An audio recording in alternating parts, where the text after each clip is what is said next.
Good morning, and welcome to Unity Phoenix. It is a joy and a blessing to be with you. My name is Richard Mirage. I'm the lead minister. It's great to see you all, and welcome everyone. And I'm Reverend Tina Brown. I'm the spiritual education minister, and I'm alive, alert, and enthusiastic about life, and happy to be here. Welcome. We love that. Yeah. And I'm Jimmy Scott, pastoral care minister, and I want some of that too.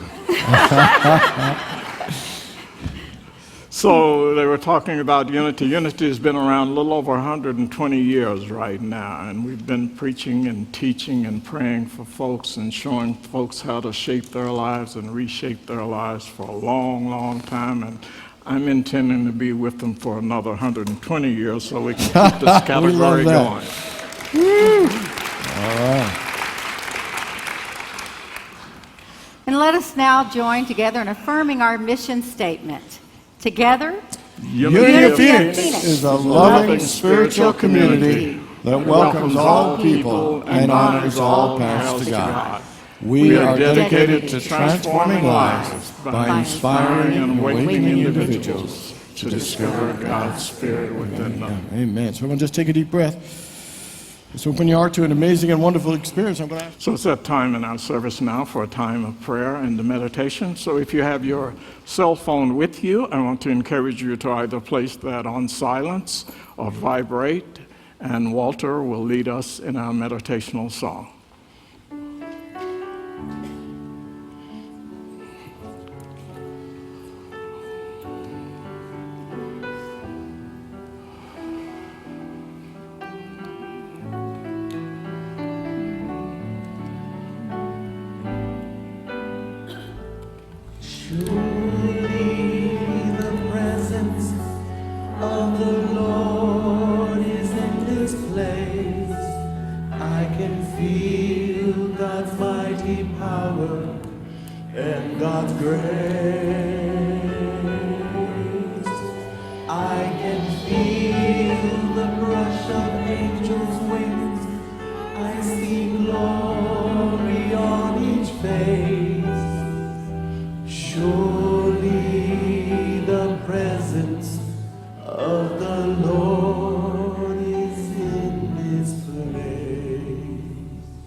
Surely the presence of the Lord is in this place.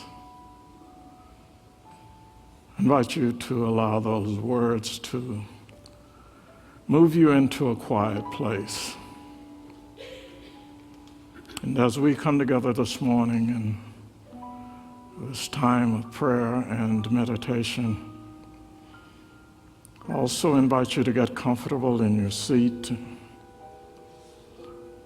to take a deep, relaxing, refreshing breath.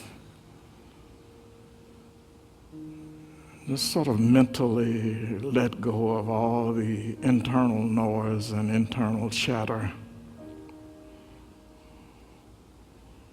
And at the same time, begin to shut out any outer distractions. And just allow your mind to become open and receptive to the whole Spirit of God that dwells within you and the Spirit that is all around you.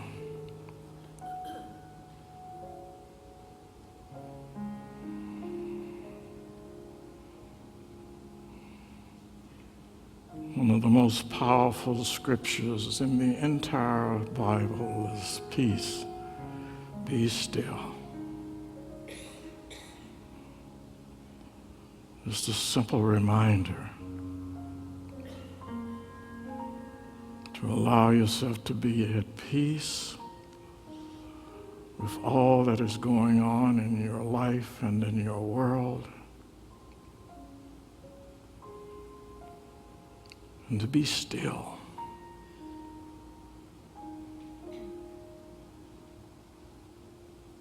Let go of any tightness or any tension in the body.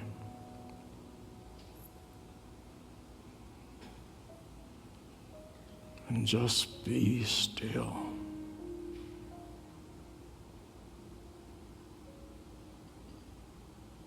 So I invite you to take just one more deep, relaxing breath. and get comfortable in your seat.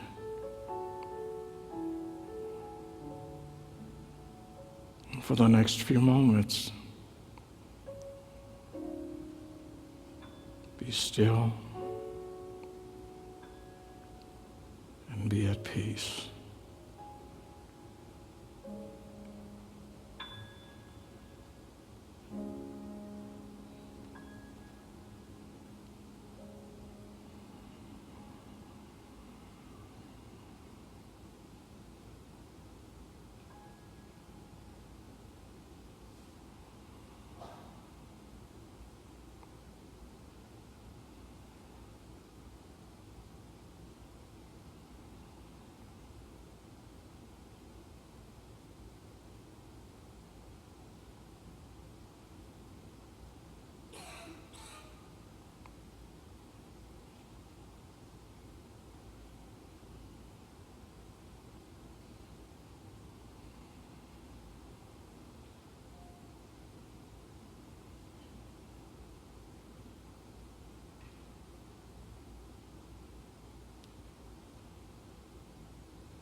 There's a Jamaican proverb that says there's only one blood, one life.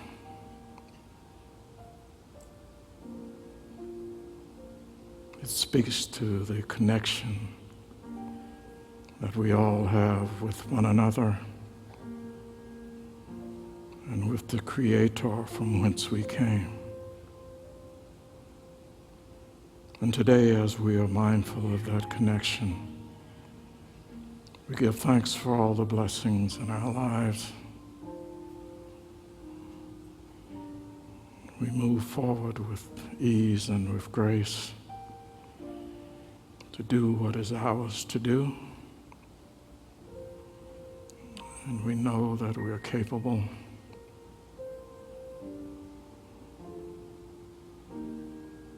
So we give thanks in the name and through the nature of that living Christ. And so it is. Amen.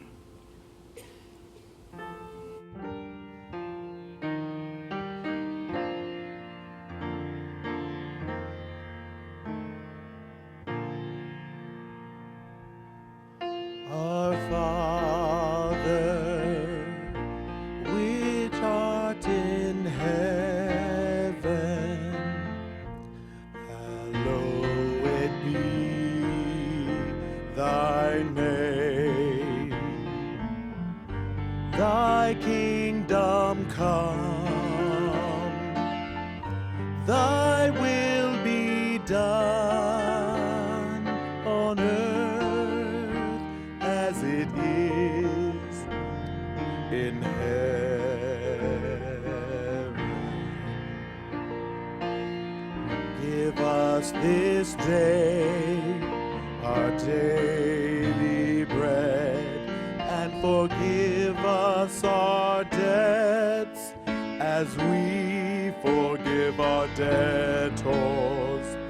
And leave us not into temptation, but deliver us from evil.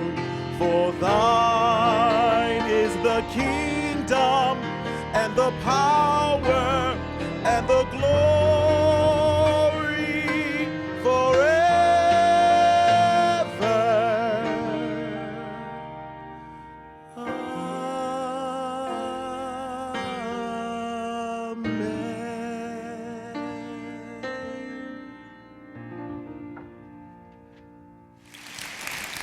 So good morning again, everyone. And a special welcome to everybody who watches us online. Special shout out to Love Mariposa, who tunes in online. Thanks for the email, and so glad you're a part of the ministry. In the beginning, God created the heavens and the earth. And God covered the earth with broccoli and cauliflower, spinach, and colorful vegetables of all kinds, so that man and woman would live long and healthy lives. Then, using God's bountiful gifts, Satan created ice cream and donuts. And Satan said, "Hey, do you want hot fudge with that?" And man said, "Yes." And woman said, "I'll have another with sprinkles on top." And lo, they gained 10 pounds. So God said, "Here, try some of my fresh green salad." And Satan brought forth crumbled blue cheese dressing, bacon bits, and garlic toast on the side. And man and woman loosened their belts after the repast. Then God said, "I've created for you delicious fruits and nuts and grains, heart-healthy olive oil, so you can lightly saute some wholesome vegetables." And Satan brought forth deep-fried coconut shrimp, chicken fried steak, and chocolate cheesecake for dessert. And man's glucose spiked through the roof. Then God created running shoes so that his children might lose a few extra pounds. And Satan countered by creating cable TV with remote control so that man would not have to toil while changing the channels. And man and woman laid there and laughed as the elastic on their jogging suits continued to expand. Then God brought forth lean meats so that man might consume fewer calories and still satisfy his appetite. And Satan countered by creating the 99-cent double cheeseburger and said, "Would you like fries with that?" And man said, "Yes," and supersize him. And then man went into cardiac arrest. So God created doctors, hospitals, surgeons, and quadruple bypass surgery. And Satan countered by creating HMOs. And so, all right.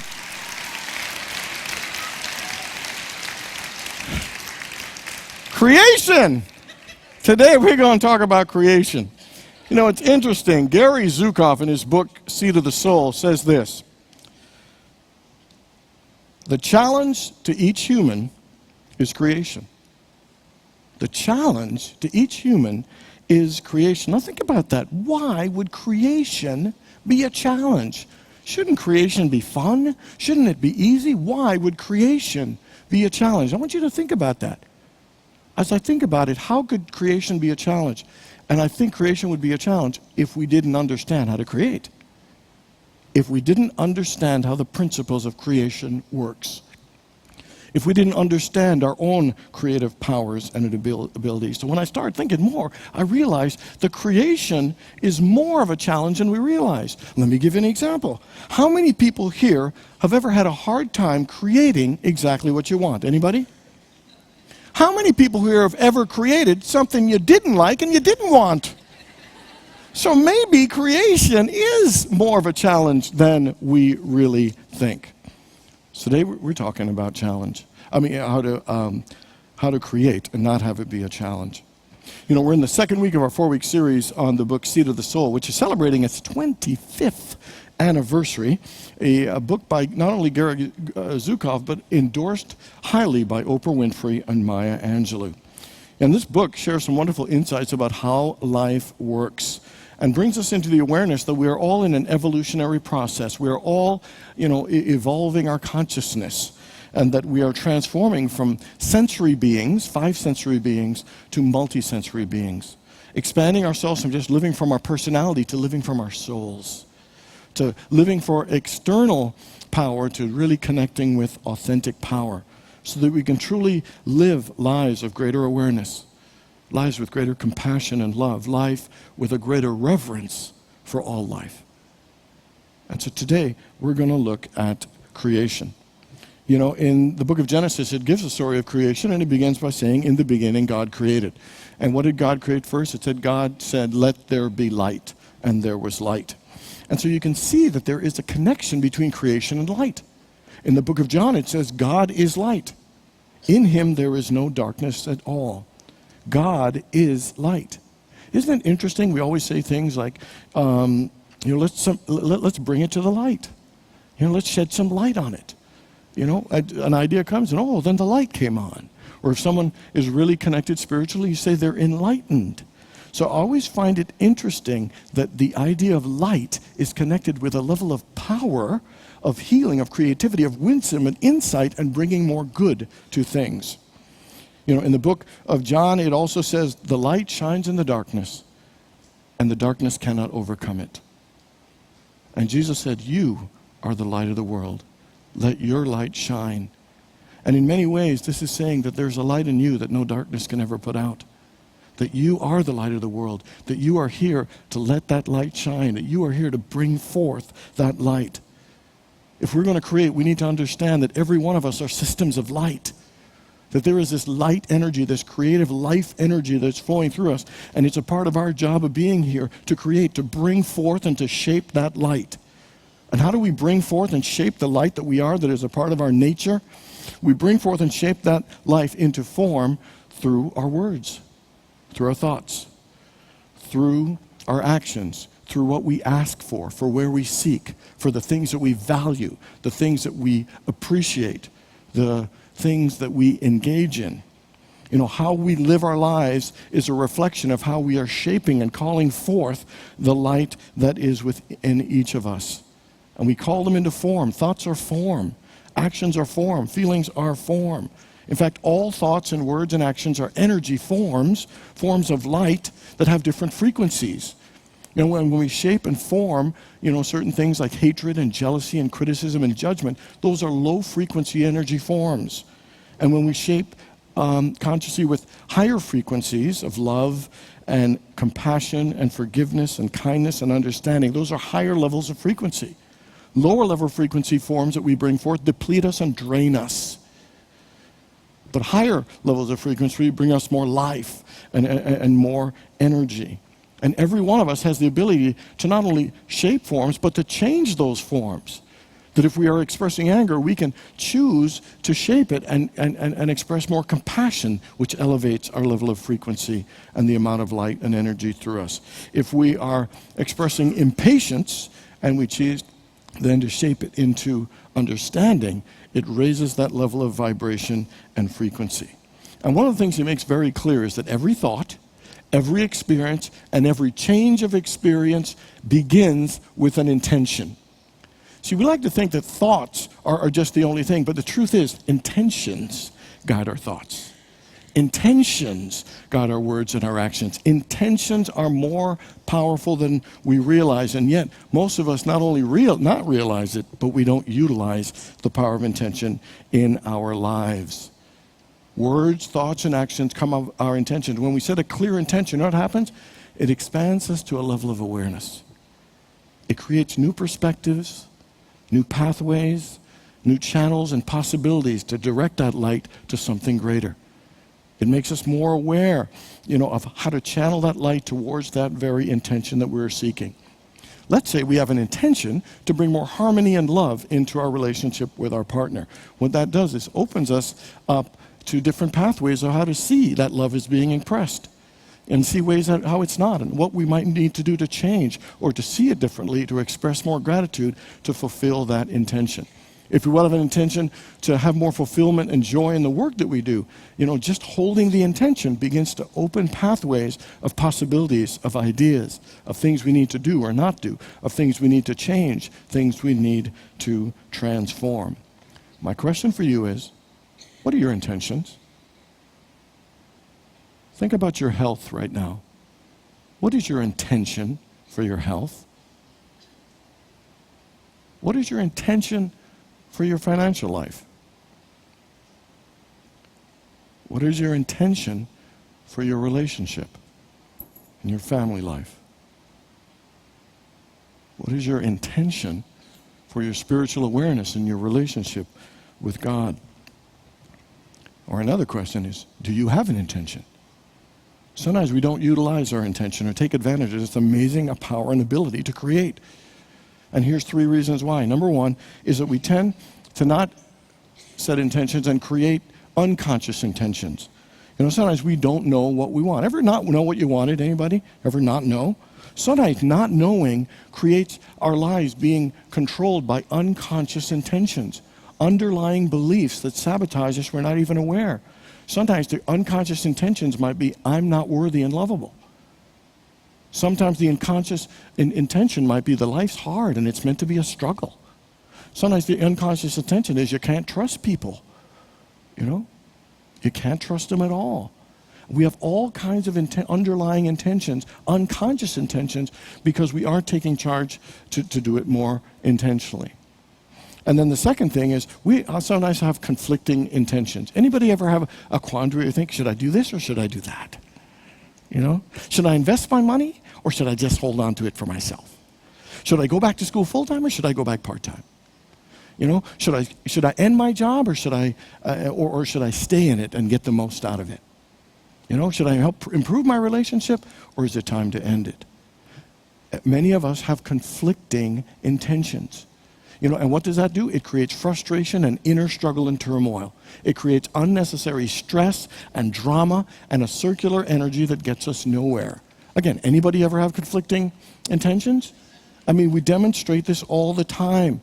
These conflicting intentions give mixed messages to the universe and creates mixed energy coming back in our lives that has us going in circles and really getting nowhere. So we have unconscious intentions, conflicting intentions, and the third reason we don't utilize the power of intention and gives us difficulty is we actually don't take the time to set intentions and to get clear with our intentions. And sometimes it can be kind of overwhelming, so here's the exercise I'm going to recommend. It's what we're calling intention segments. That what we need to do is practice intention and get better at it in small segments so it'll become an overall practice in our lives. Like, for instance, when you get in the car in the morning, set an intention for your drive to work. When you get to work, take a moment to set an intention for how you'd like that meeting to go. Before you work out, set an intention for how you'd like your workout experience to go. When you have family time, before you do, set an intention for how you'd like your family time to go. Before you pray, set an intention for the connection and the awareness of spirit that you want to experience. Everyone, is it making sense?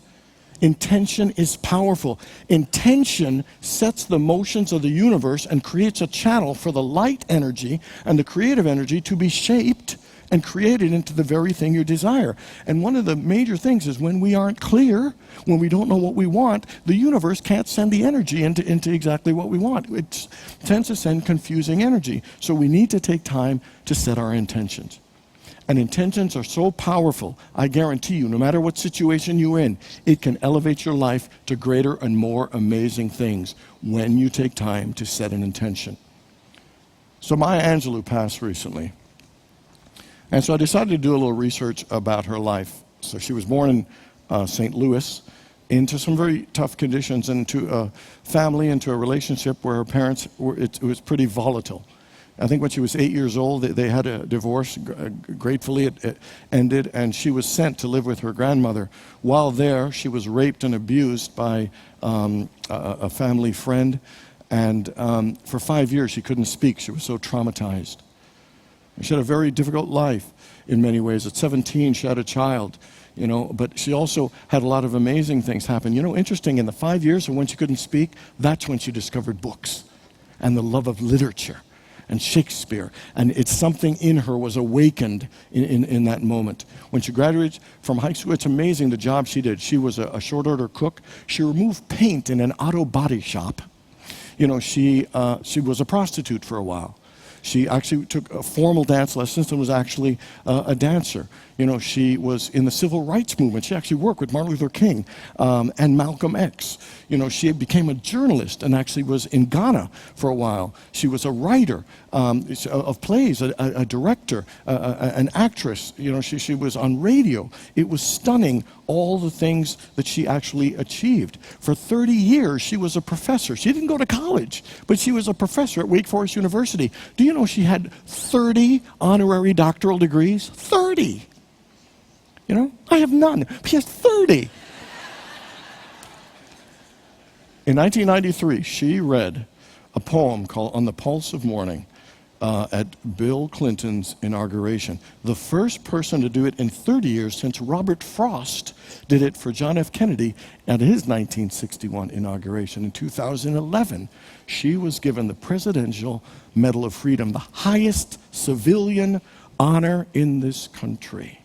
How did this woman who went through so much, who came from such humility, rise to such an amazing level? And I will say in one word, intention.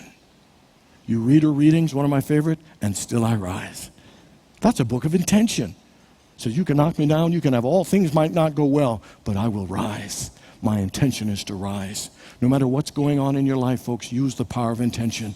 Let's set the intention to learn. Set the intention to get better. Set the intention to get stronger. Set the intention to be a greater success. Set the intention to have more wisdom. Set the intention to be an amazing light in this world.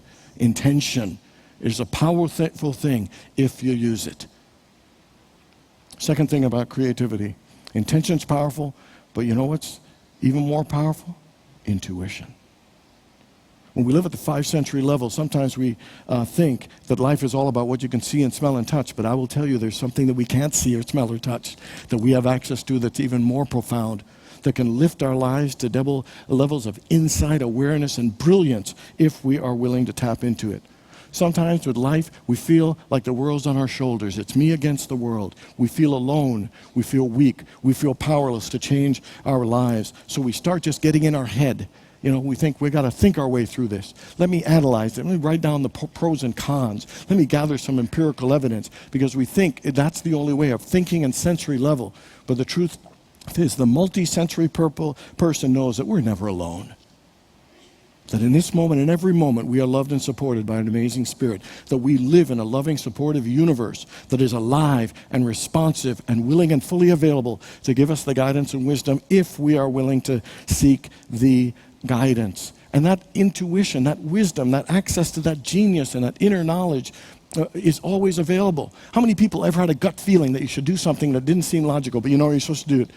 See, everyone has had glimpses into this intuition, and yet we don't trust it. Yes, we don't use it on a regular basis. We don't turn to it. It's there.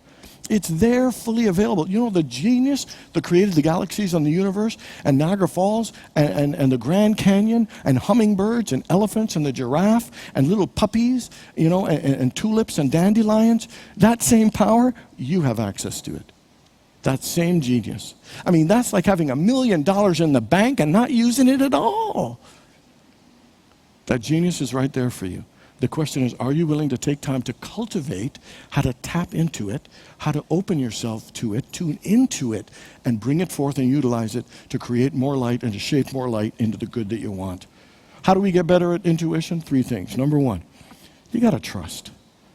I mean, do you trust that there is a loving God, a spirit that has a plan and a purpose and possibilities for your life that are good and only good? Do you trust? Spirit. Listen to what it says in the book of Proverbs, chapter 3, verse 5 and 6. It says, trust in the Lord with all your heart, and lean not to your own understanding, but in all ways acknowledge him, and he will make straight your paths. Are you willing to trust that there's a power, there's an energy, there's a light, there's a spirit that is available that wants to help you, that is good and only good? Are you willing to trust and have faith in it?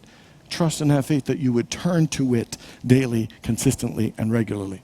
Second thing is you got to ask.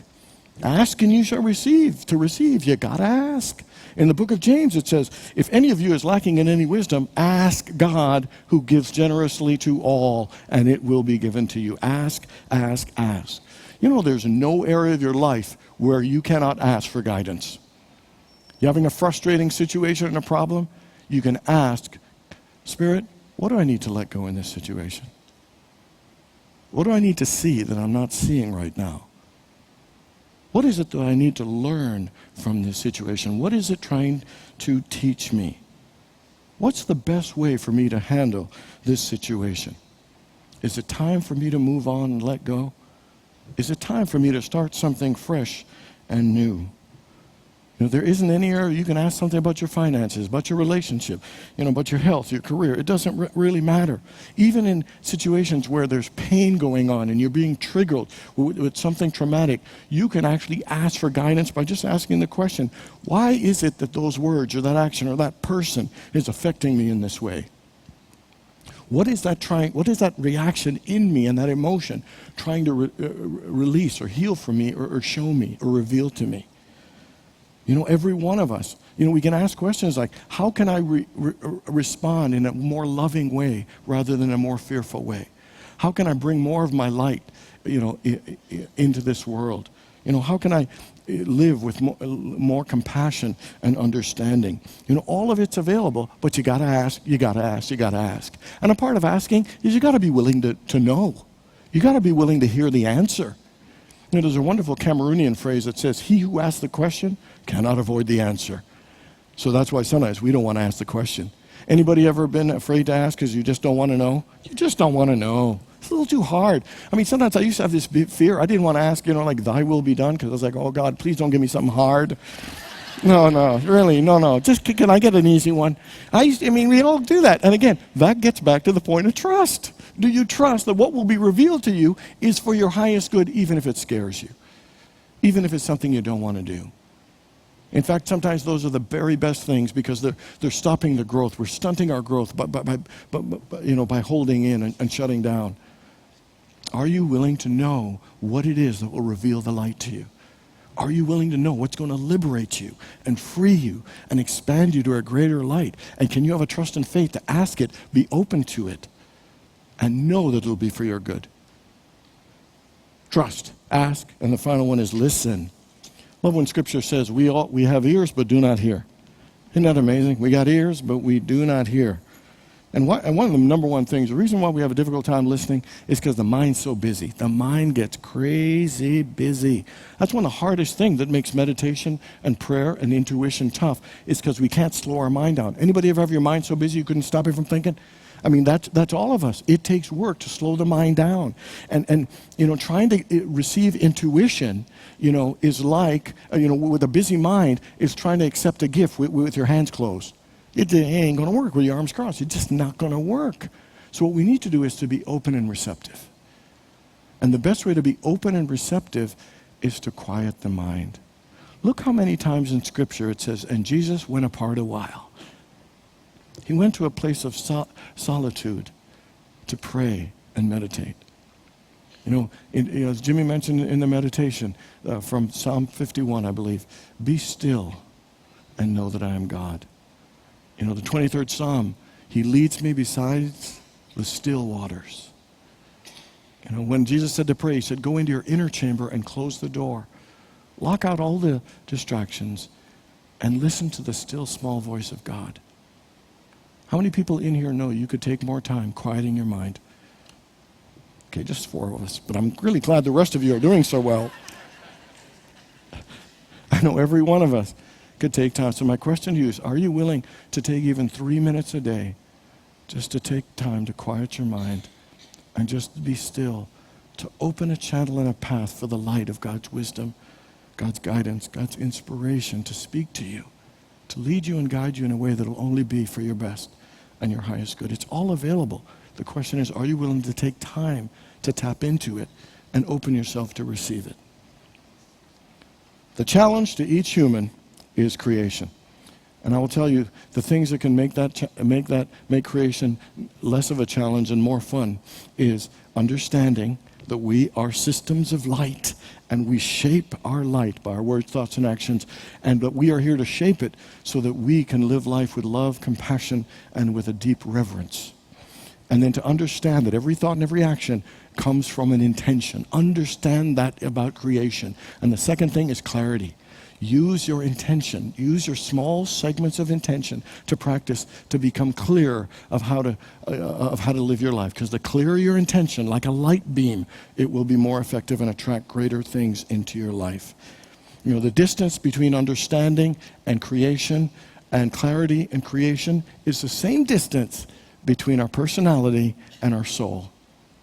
That when we unify our personality with our soul, guess what? Our understanding of creation and our clarity about what we're going to create actually line up, and things become a greater channel for that light.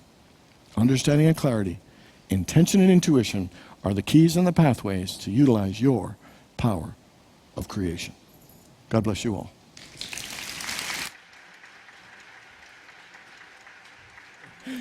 So let's all rise and join our teens. They're going to lead us in the prayer of protection after we sing our song of peace. Thanks for being here, everybody. Great seeing you. Thanks, guys. Great job.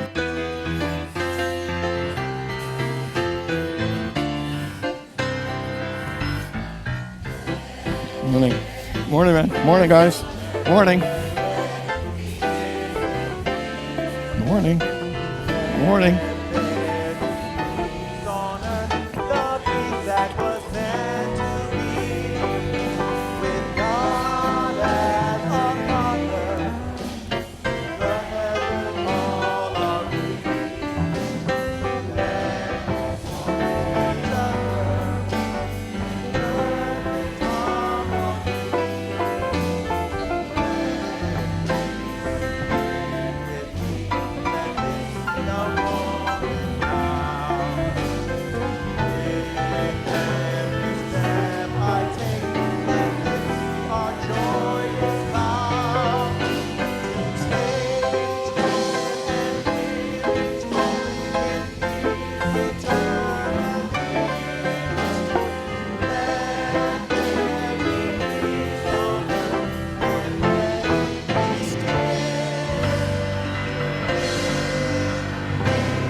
Okay, now the teens will lead us in the prayer of protection. Guys, go ahead. The light of God surrounds us. The love of God enfolds us. The power of God protects us. And the presence of God watches over us. Wherever we are, God is. Thanks, Jaden. Thanks, guys. God bless you. Everybody have a great day and a wonderful week.